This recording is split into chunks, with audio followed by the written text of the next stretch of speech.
સૌથી મોટા સમાચાર અને હૃદયદ્રાવક સમાચાર અમદાવાદથી મળી રહ્યા છે। અમદાવાદના પોશ વિસ્તારમાં એનઆરઆઈ ટાવર જે ગોળીબારના અવાજથી ગુંજી ઉઠ્યું છે। કોંગ્રેસના દિગ્ગજ નેતા શક્તિસિંહ ગોહિલના પરિવારમાં માતમ છવાયો છે।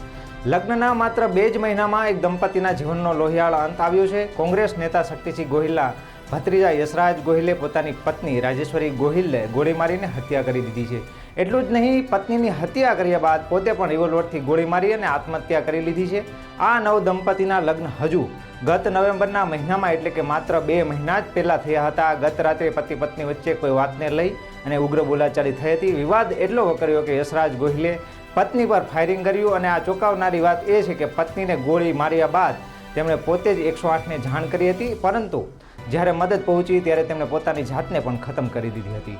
ઘટનાના પગલે વસ્ત્રાપુર પોલીસ અને ઉચ્ચ અધિકારીનો કાફલો ઘટના સ્થળે પહોંચી ગયો હતો અને એફએસએલની ટીમ દ્વારા પુરાવા એકત્ર કરવામાં આવી રહ્યા હતા। આખરે એવું તે શું કારણ હતું કે લગ્નના ગણતરીના દિવસોમાં જ યશરાજ ગોહિલે આવું લોહિયાળ પગલું ભરવું પડ્યું? શું આ કોઈ પારિવારિક ઝઘડો હતો કે પછી કોઈ માનસિક તણાવ? પોલીસ હાલ તમામ પાસાઓ પર તપાસ કરી રહી છે અને આ ઘટના છે તે જે કોંગ્રેસ આગેવાન છે તેમના પરિવારમાં ઘટતા હાલ તો ગમગીની છવાઈ છે।